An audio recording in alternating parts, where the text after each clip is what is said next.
right, this is Afro Think Tank. Today we're going to learn how grifters dodge accountability. Today I'm teaching. This is a lesson. This is a serious lesson. There's no jokes involved. This is serious.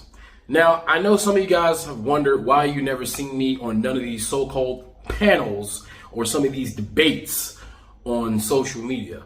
The reason why I don't join any of these debates is because none of them are debates. These people are just online talking trash to each other. And to be quite honest, none of these guys are on my level when it comes to actual debating. You see, they're arguing, they're not debating. I used to be on a debate team when I was in school, so I know how to debate. I know tactics in debating. I also went to one of the best sales schools in America. So I know how to manipulate individuals based off their personality. So that's why I never ever waste my time going on debates or even communicating with these people directly in on their panels or calling on their shows. It's not that I'm afraid of them, it's that they're a great deal waste of time. It's a great waste of my time because of the tactics they employ to avoid debates and avoid real answers to real questions. As y'all know, I do joke around, but my questions are serious. And if you notice, every time I shoot an accusation out to someone, they do not answer the question. They either answer with disrespect, or they dodge the question, or they reframe the argument. There's all kinds of tactics that people with different levels of silver tongues and charisma use in order to dodge accountability, in order to not answer questions. And when it comes to me in debating, you're either going to ask the question that I ask you, or it's just a great waste of time. So without further ado, I'm going to teach you using Tariq Nasheed's conversation with one of his former supporters who questioned him, and we're going to break down in detail. This is a class, so you may be entertained, but if you're entertained by knowledge and technique, use this, because I want you guys to use this as a tool, because this goes for when you see people like Umar Johnson speaking, when you see Tariq Nasheed speaking, when you see any of these so-called social media political or social experts, when they're speaking, especially when they do the tactic of taking single calls one by one, because what they're doing is they're making sure that they can handle one person, and if it gets too crazy, they'll accidentally lose the call, the sound to go off. They'll do things to make sure they dodge accountability. So like I said, what we're going to do here, we're going to break this down. And after you watch this video, you will be armed with the techniques that they use, and you will know how to combat them, and you will recognize it, because politicians use exactly the same tactics. Like I said, I went to one of the best sales schools in America. I was an amazing salesperson. But once I knew what I was doing was wrong, because I was manipulating individuals based off their profile. I can look at you and I can read you immediately. And a lot of you guys know that I'm very good at reading people because I've done it in the past. When I get serious, when it comes to disseminating my ideas versus someone else, not many people on this social media can handle me, because I'm coming with the truth. I don't have to disrespect you. I don't have to talk about your body frame. I don't have to say anything. I can just utilize the truth, and I can use people's own words against them. So let this be a warning to anybody that challenges me. This is how I can come at you if I'm serious, all right? But this here is a lesson that I want you guys to use as a tool to go forward. Anytime you're talking to FBA, these guys online, the ones that consider themselves leaders of FBA, the ones that consider themselves thought leaders, the ones that consider themselves manosphere social relations leaders, the ones that consider themselves political leaders, pay attention to these tactics, because all of these charlatans, all of these silver-tongued grifters utilize the same tactics when having a conversation or debating with other people. All right. Anyway, without further ado, let's get to teaching. Tell me what you guys think in the comment section. It's Afro Think Tank. Learn some, teach some. I'm out. What's that? Somebody said, what's division? Hold on. What's division? Lucian? What's division, Lucian? Lucian, hop on, please. Let's talk about this. Lucian? Let's wait on Lucian to... There you go. What's up, Lucian? Oh, what's up with it?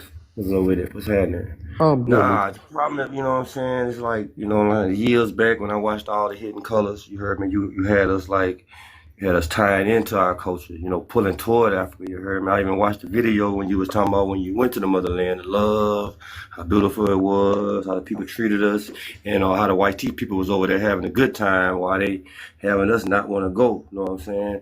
I just want to know how that changed. What happened with that? How did it went from us being, like the people of the motherland, and that we should connect with the motherland to we should de-alienate from the motherland. I was just in Africa. This tactic is called deflection via credential signaling. Why it's a deflection? The question was ideological. Why did your views shift from Pan-African to anti-African rhetoric? The answer was experiential. I was just in Africa. Those two things do not logically connect.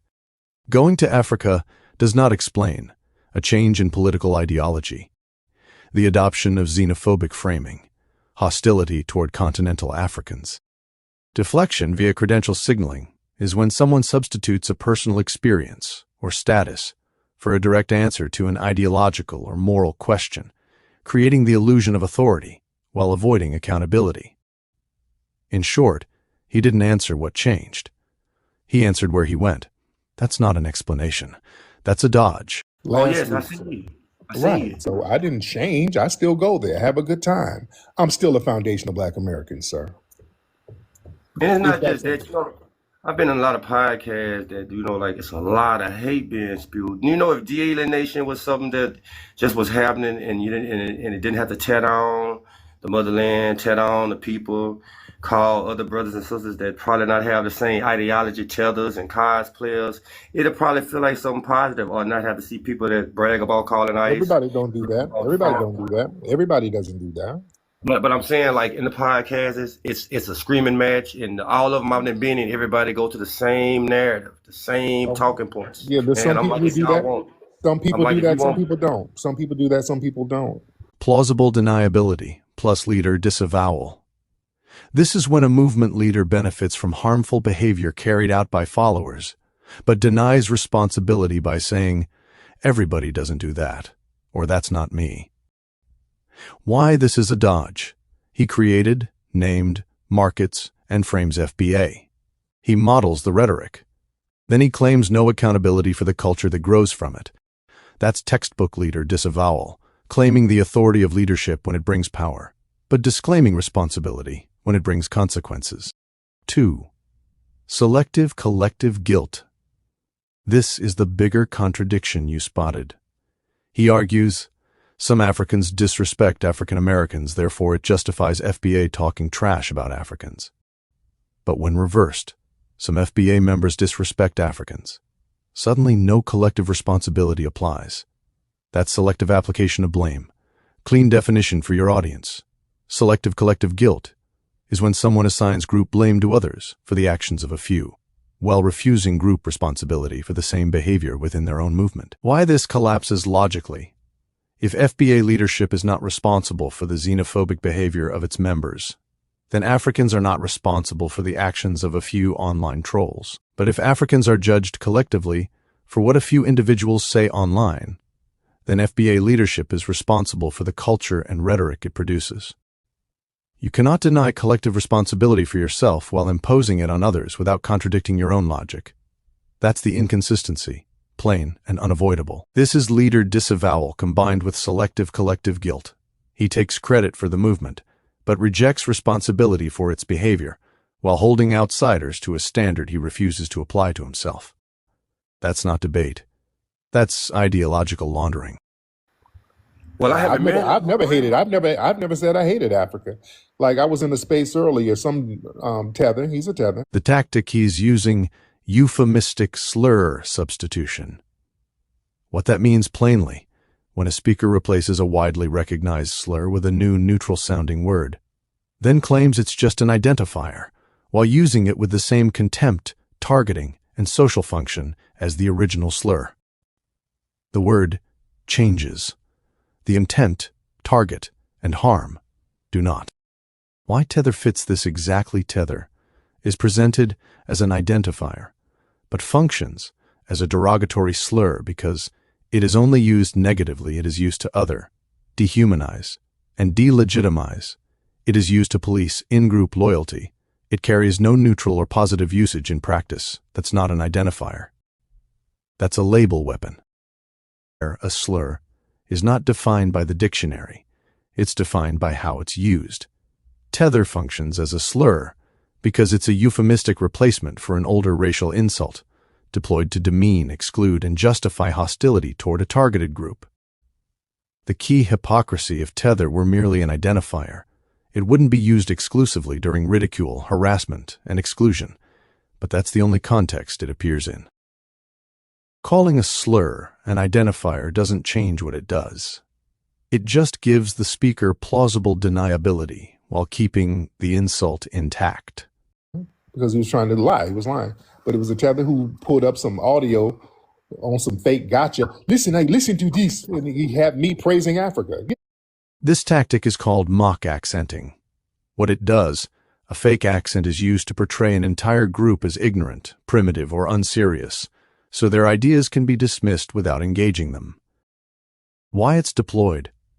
It reduces people to caricatures, it signals contempt. Without using explicit slurs, it primes the audience to laugh, instead of think. It creates an in-group versus out-group hierarchy. When someone mocks a group's accent, they're not critiquing ideas. They're stripping the people of credibility. That's not comedy. That's xenophobic framing disguised as humor.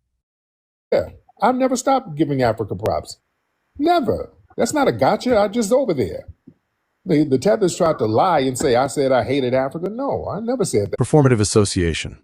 What that means plainly, someone points to proximity or access as proof of goodwill, while their words and rhetoric consistently contradict that claim. Visiting a place is treated as moral immunity. Why it's a dodge? The accusation is about rhetoric and ideology. The defense is about travel and access. Those are not the same thing. Being physically present somewhere does not negate daily hostile framing, mockery, slur usage, dehumanizing language. This is performative association, using proximity to a group as evidence of respect, while maintaining rhetoric that openly contradicts it. I'm cool, but I'm not a continental African. I'm treated like a tourist over there. Equivocation through geographic flattening. What that means, plainly, he collapses an entire continent into Africa, as if it's one country, then reframes normal tourist treatment as ethnic rejection to manufacture a sense of grievance. Why it works on his audience, being treated like a tourist is normal everywhere, but by flattening Africa into a single place, it sounds like rejection by his people. That emotional framing fuels us vs them delineation, even though the premise is false.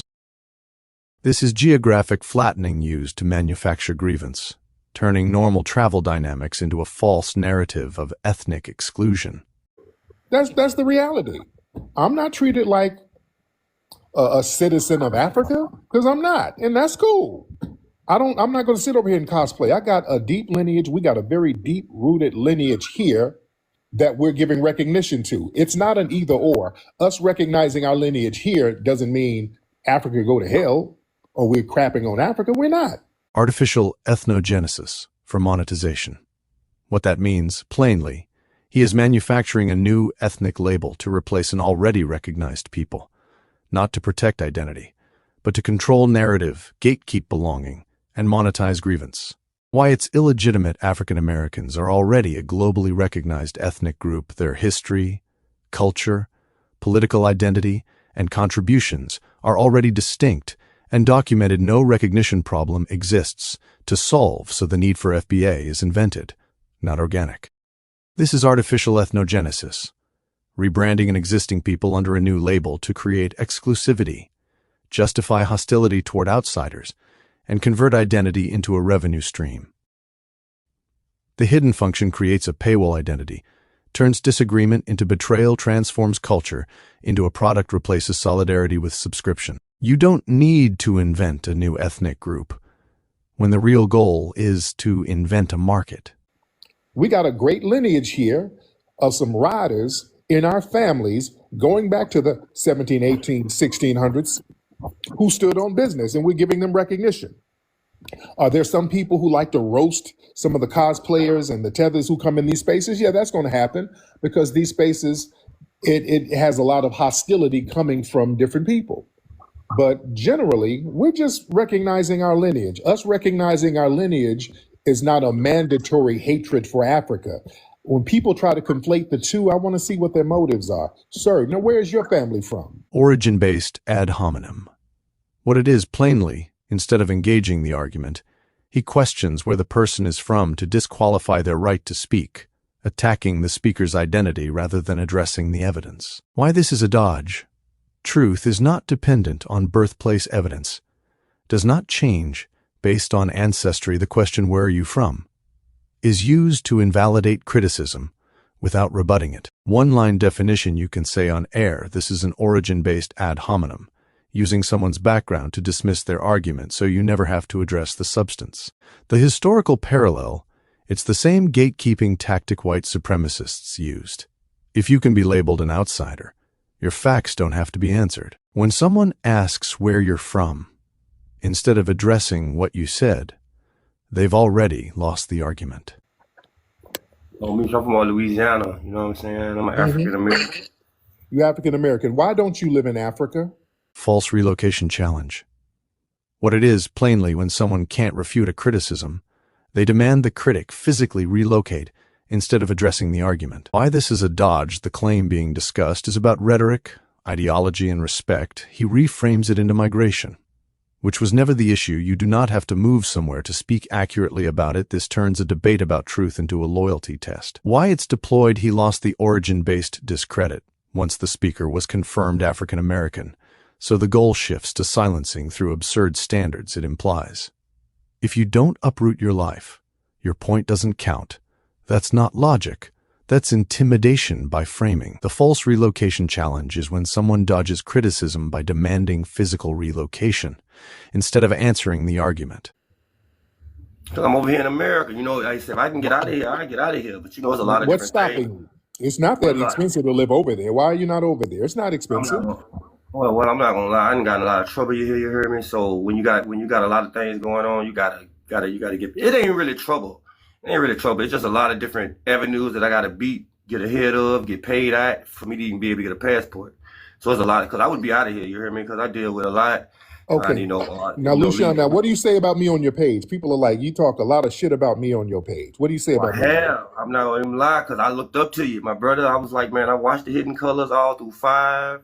And once I went on these podcasts, and these brothers was doing all this hate, spewing hate, calling us tethers, calling us cosplayers, or going in on Africa.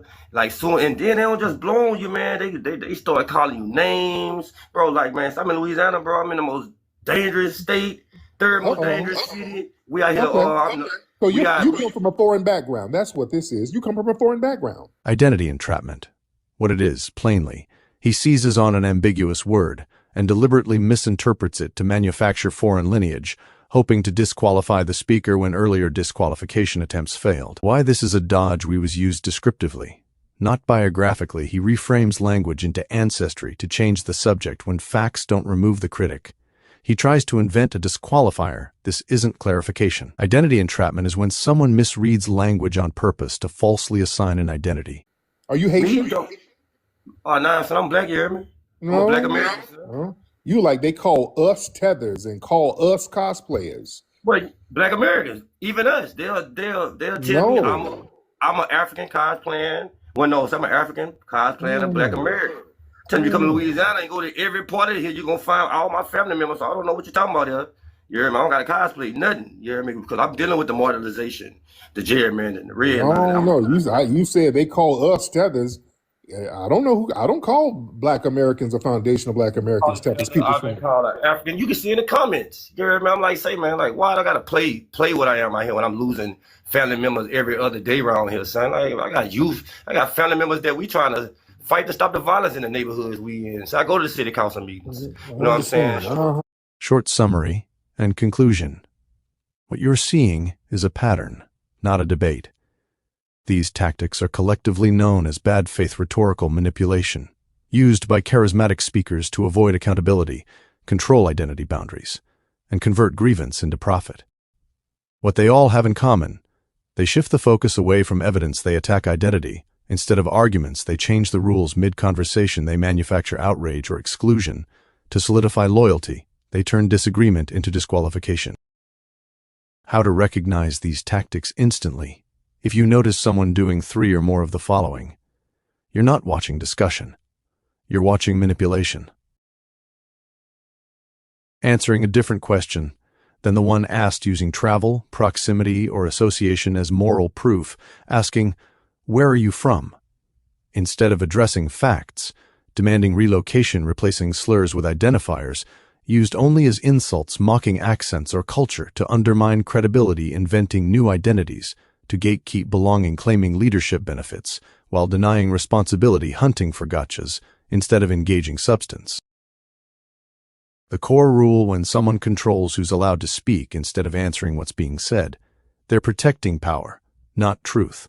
And when that power is tied to subscriptions, memberships, donations, or brand loyalty, the manipulation isn't accidental. Gift of gab plus bad faith equal to profitable confusion. Your breakdown works because you're doing the opposite, slowing it down, naming the tactic, and returning the focus to logic. That's how manipulation loses its power. Who taught you to hate the texture of your hair? Who taught you to hate the shape of your nose? Who taught you to hate the color of your skin to such an extent that you bleach? Who taught you to hate yourself from the top of your head to the soles of your feet?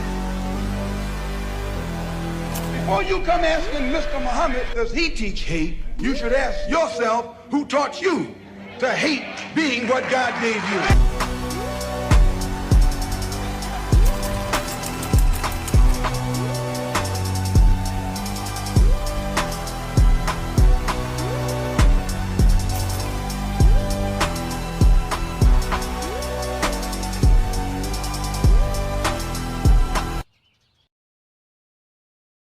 Free Sudan! Boycott diamonds and gold!